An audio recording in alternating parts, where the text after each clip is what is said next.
Right, morning, welcome all, and special welcome to Alessio joining us from Italy this morning. So nice and early in Italy as well. So thanks for joining us, Alessio, and thanks, as I said earlier, thanks for also putting out the message on the WhatsApp group. Appreciate that as well. So special welcome to you, and welcome to everybody else. See, Asif is also just joining us, which is good.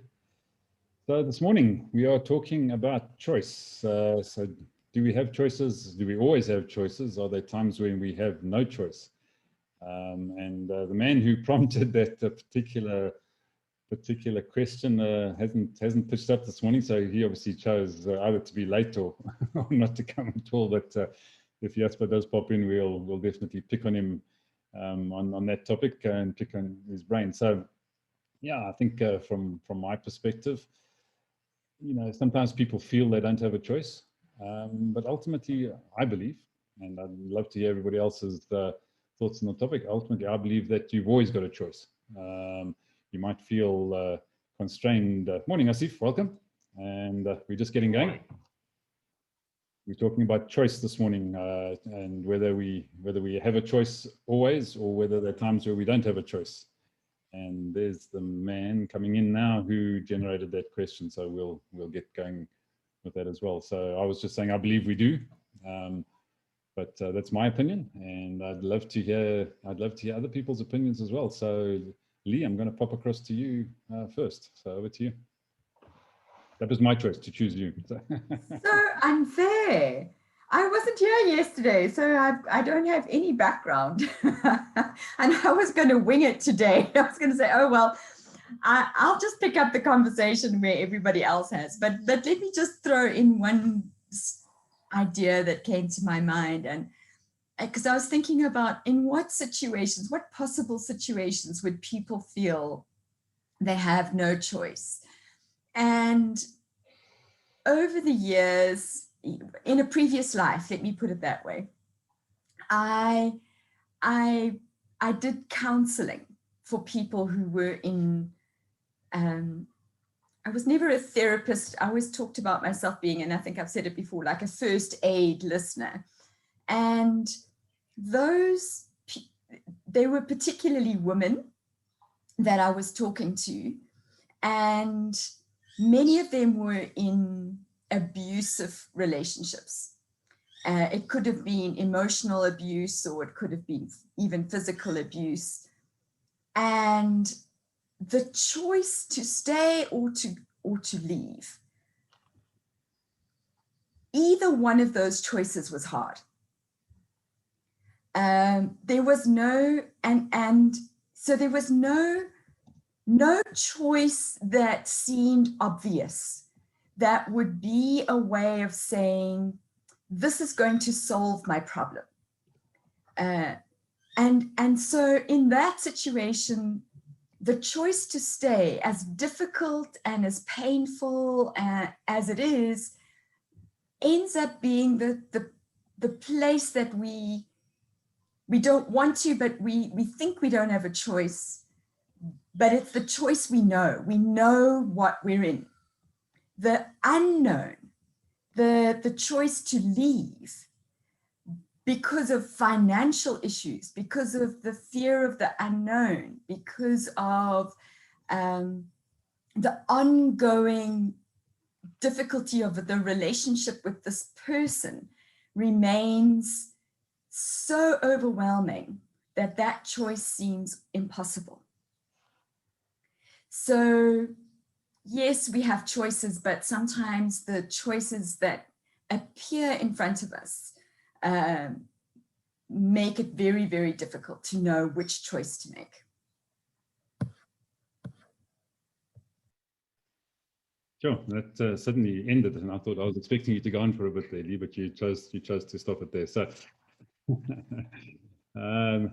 right. So yeah, I think we have to pick on the man that got this question going. So Jasper, I've noticed a couple of times in the chats you've referred to the fact that people have no choice. So that's what spurred the idea for this question this morning. So I'm going to switch over to you and find out why you feel that might be the case, or not, as it may be. Morning, everybody. Yeah, when I use words like that, I do it in the context of the time, but then I can't remember the context anymore. So I have no choice but to now just ramble on. So I was just thinking when I think when it, if I would have said one has no choice, uh, let's say a person is now, he had a job, he planned his career, and then circumstances of life take that road or that journey away from him. So then he doesn't have a choice in the circumstances. He's lost his job, so he can't go back to his job. Or if you've resigned, you've lost that choice to go back to your job. But I agree with you. You always have a choice, and I think the most famous example of this was what was that famous psychiatrist that was in Germany. He was held in the concentration camps. I just can't get his name now. Viktor Frankl. That's it, Viktor Frankl.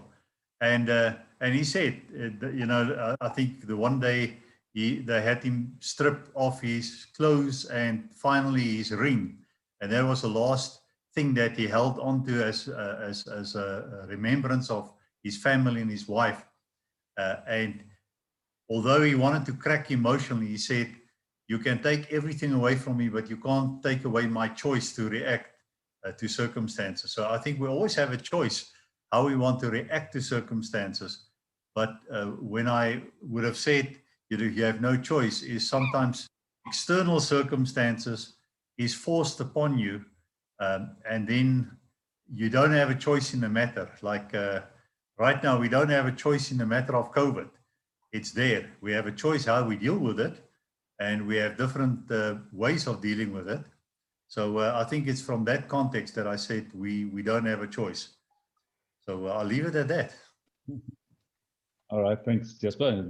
Well dodged that bullet. Yeah, well dodged. So we'll see if we can pick on someone else. So as if welcome. I'm not sure if you joined us. I think you have joined us once or twice before in these wisdom chats, but great to have you back, and love to hear your thoughts on the topic as well. Thank you. I think this is the first time I'm joining the wisdom chat. I've always wondered what it was about. I've met you guys at other network meetings, but this is the first time I popped in here. And thanks to Alessio for that, because he posted a link yesterday, which I happened to notice. There's a lot of messages that I sort of either intentionally ignore when I'm busy, or I just don't look at. So thanks, Alessio. So to come into the topic, it's an interesting one, and I could go on for a long time, but I know that everybody needs a chance to speak. So I think my view is that on many things we have a choice, and on some other things we absolutely have no choice. For example, when the government tells you that you can't go out, you could argue that you have a choice and break the law and go out and about and do whatever you want. Or you could argue to say that, no, I'm not somebody who breaks the law. I will stay indoors because that's the order of the authorities.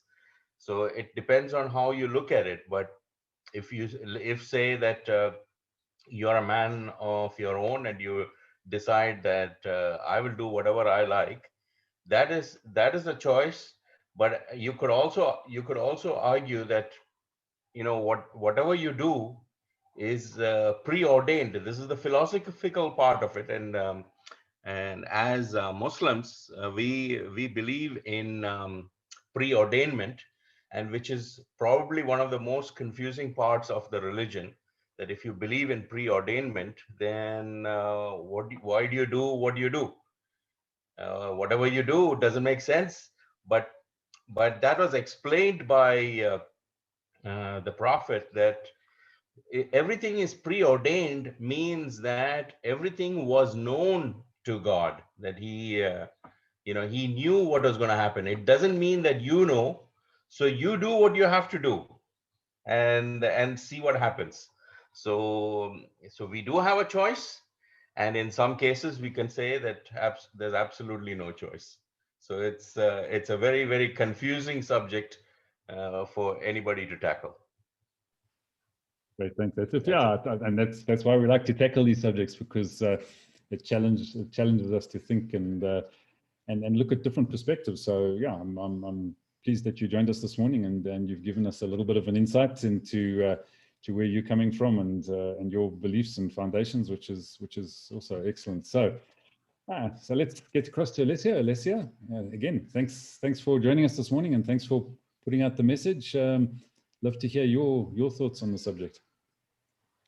Yeah, I want to start with a quote, which says, "Choices, chances and changes.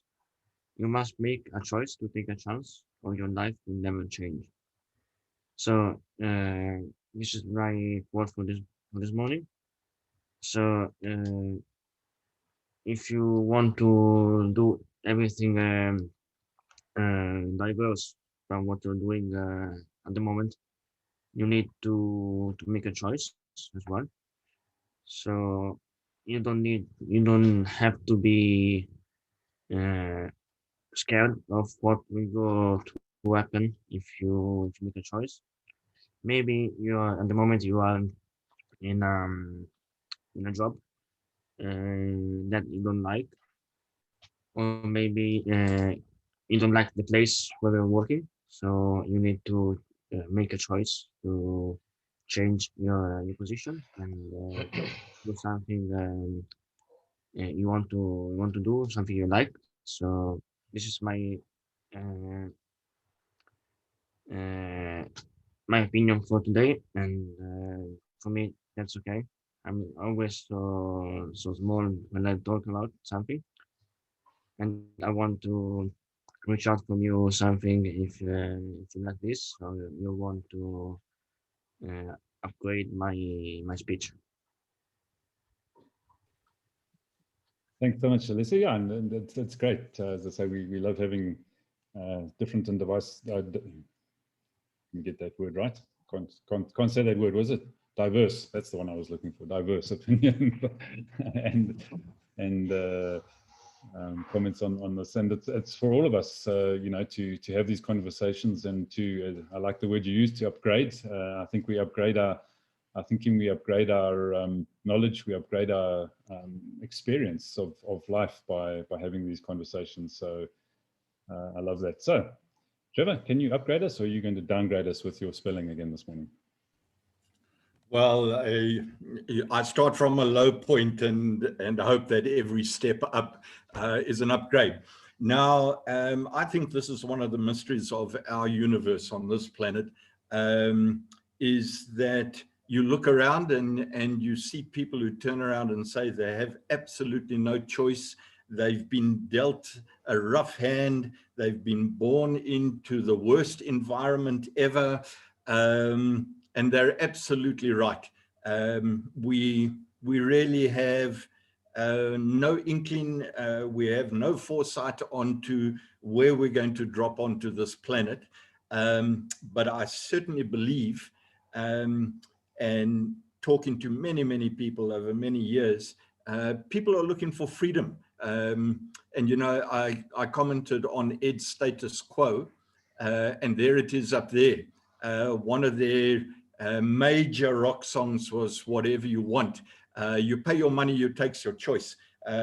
Some people are paid money by other people, and their lives are affected by those that pay money to actually restrict their progress in life. But you have a choice. And that example of Viktor Frankl, who in the worst of situations was able to actually take himself away, and in his mind, he had the freedom of choice to respond as he wanted to respond to the very worst of situations. So I believe whatever cards you dealt with, as difficult as it is, we still have the freedom of choice to respond as we want to whatever is happening to us. But it's so easy to say and so blooming difficult to do. I know that throughout my life, if Zig Ziglar's famous opposite words, respond, react, I, throughout my life, have been more reactionary than a responder. So heaven help you if you did the wrong thing, because I reacted quicker than I would have responded if I'd have thought about it like Ed does on these subjects. That's why he annoys me so much, and I want to react from this side. But I'm growing older and wiser. I have the freedom of choice not to listen to Ed when he makes these quality statements. Yeah, well, we'll have to wait and see about that. So Ed, has the fog cleared? Are the morning mists rising? Are you seeing some light at the end of the tunnel? Before I answer that, I've got another artist for Trevor, in case he's forgotten them, and he just reminded me when he said freedom, because there's a word that, well, there's a song I love, Me and Bobby McGee by Janis Joplin. Freedom's just another word for nothing left to lose, and I love that song. Anyhow, Asif is so right. This is a really confusing subject, and I've been on a roller coaster. Because when you first mentioned it, the first thing I thought about, and this is going to sound weird because I'm a vegan and I don't eat meat, the first thing I thought about was choice cuts of meat. and you know, butchers used to advertise choice cuts of meat, and there's a grading of meat, and I think the first is prime cuts, then there's choice cuts, and then I forget what the rest is. And I think, you know, if you've got money, then you go for the choice cuts and you can choose what to have. If you haven't got money, you go for something called scrag end of lamb, which is from the very sort of part of the neck close to the head on an old sheep. So I think what choices you have depends on where you are. And I tend to think choice is the preserve of the privileged. And then I thought, well, let's get away from this because I don't want to think about dead animals because, you know, kind of winds me up a bit.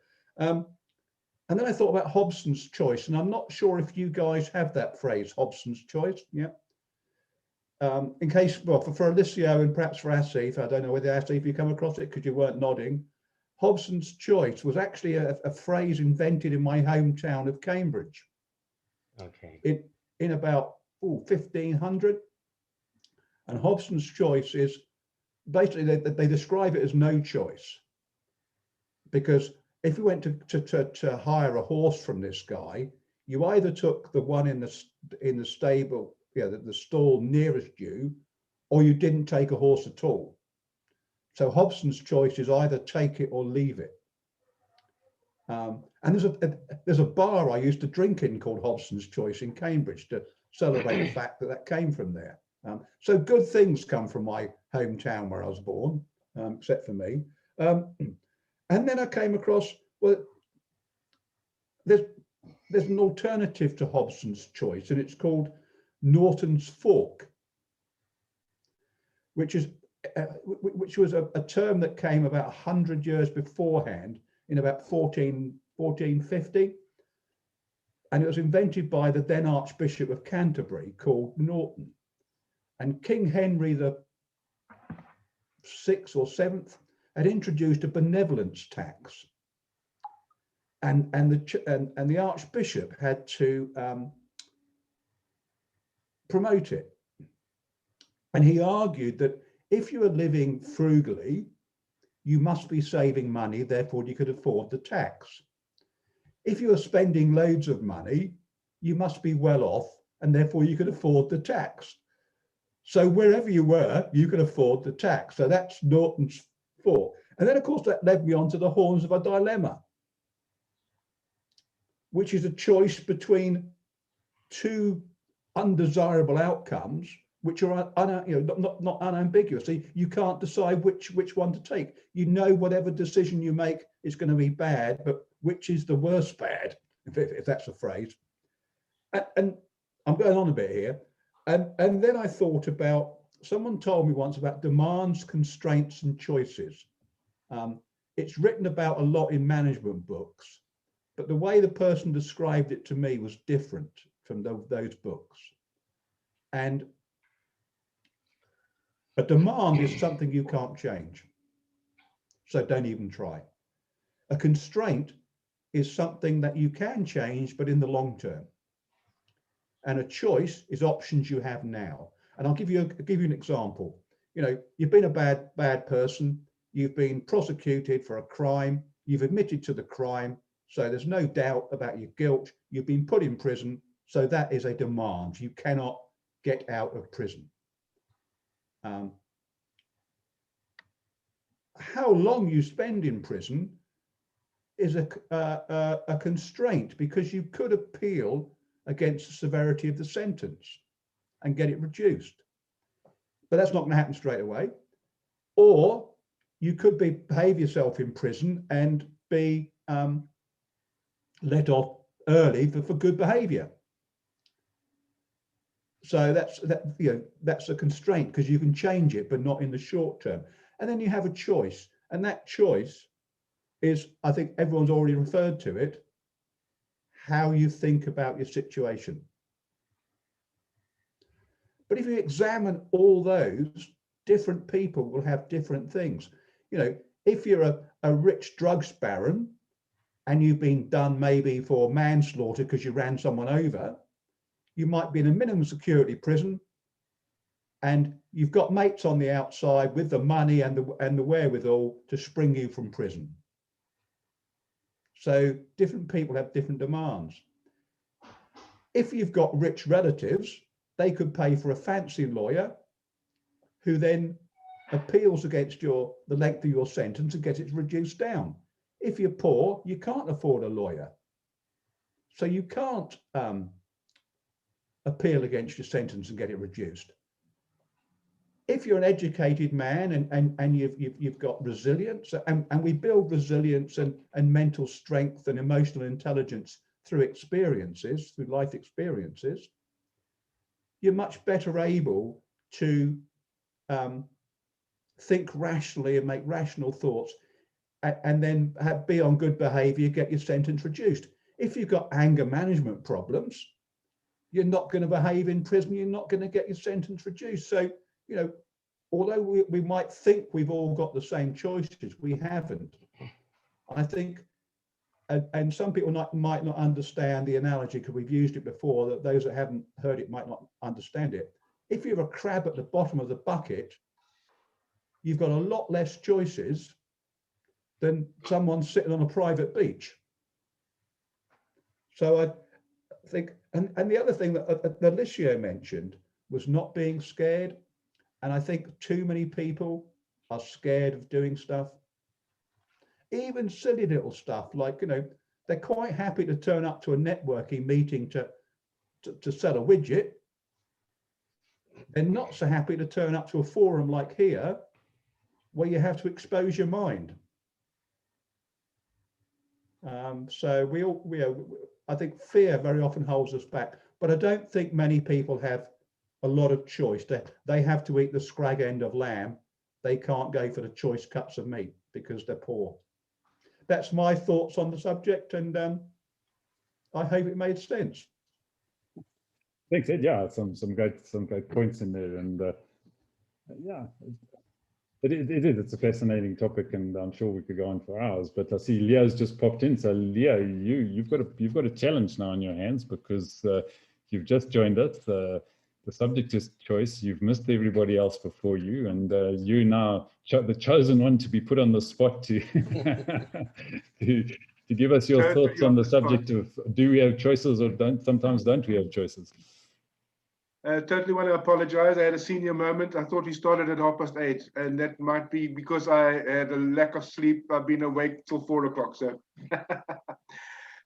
choices. You know, choices are such an interesting thing. You know, and I think choices come from. So I have no idea what anybody else said. So here goes. You know, I think choices come from a journey of our own lives, so that we probably have.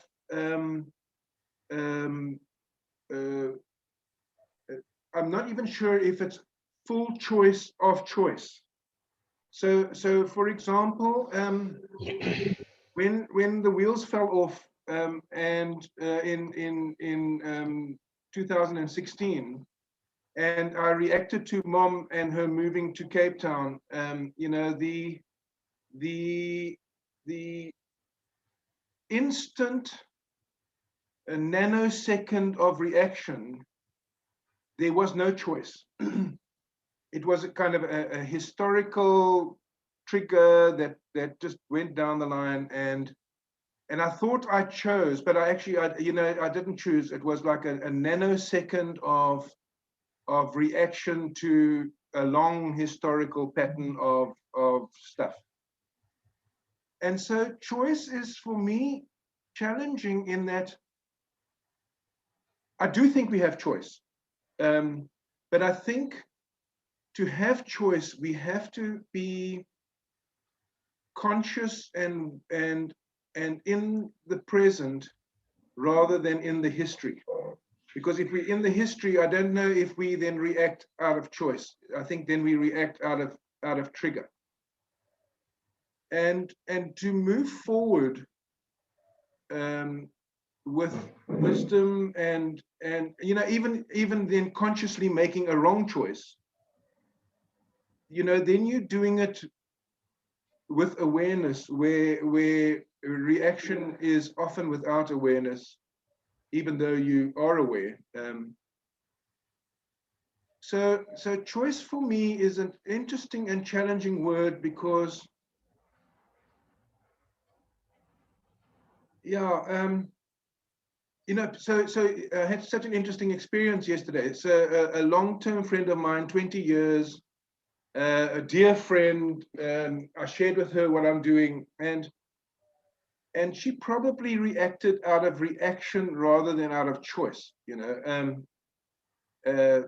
a British lady with all her British superiority and discarding and difficultness, and I love her to bits, and unconditionally, and you know, I mean, her so in everything I did for her over the last 20 years, I mean, in investing in her and investing in her book, investing in her business, investing in her life, giving her coaching for free, well, you know, semi-free, all of that ended with her oh dear.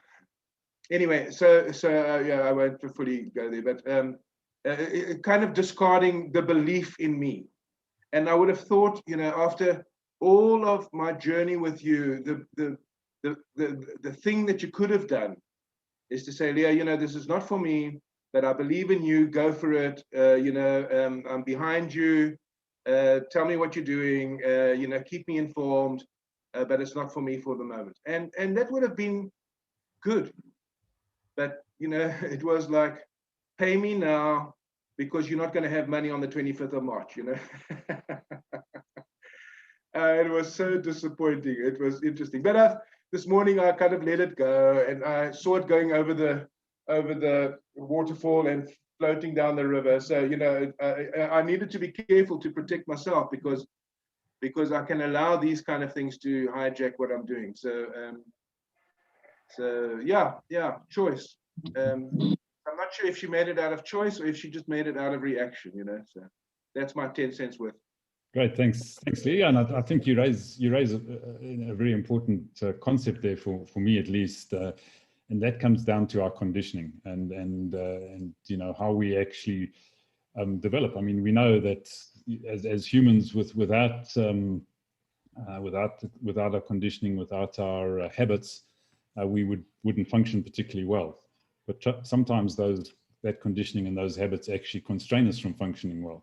Exactly as you say. So your history, your background, your instinctive or subconscious, rather, probably not instinctive, but your subconscious reaction to situations is very often based on that conditioning and those habits that you formed over the years, and the ability to actually be able to sit back and, before making that reaction, to actually consciously pick up where that prompting is coming from, which habit, which conditioning, which element of your psyche, your being, your background has prompted that initial want to react in the way you were going to react.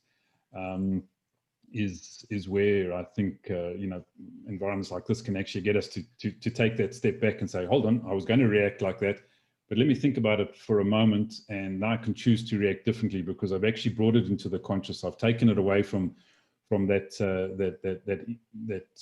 subconscious ingrained habit or history that I've got, and I've brought it into the foreground, and I can now look at it with a completely different perspective, and therefore choose to. I may still choose to react the same way because it attaches itself to a deep-grained value or belief system. So you're going to react the same way, or you may choose to react completely differently because you realize, but hold on, there's another option here. And I think that's that's for me what choices really come down to is are you choosing consciously, or are you allowing those deeply ingrained subconscious elements to make those choices for you without you actually thinking consciously about them. So Trevor is growling, and that's because he think that there was something else going on here, but we can pick on all those sorts of things. But anyway, I think that's pretty much us for the morning. So Lee, I think back to you to wrap up and see what might be on the table for tomorrow. Yeah, well, I think it's worth us continuing in this vein and maybe digging a little bit deeper. We've spoken sort of broadly around choices, and it sort of has come around to the stimulus and response, this reaction and respond, and this gap. Is there a gap? What do we do? Stephen Covey talks about pressing the pause button. Edward spoke about anger management. Let's talk tomorrow around reaction and response, and how does it help or not, one way or the other. So reaction and response tomorrow. That'll be great. Fantastic. Thanks, Lee. Thanks, everyone. So go out, respond, react, do whatever you do best for the rest of the day, and hopefully we'll see you first thing in the morning and back onto this forum to talk about those topics. So have a good one. Cheers now. Bye-bye.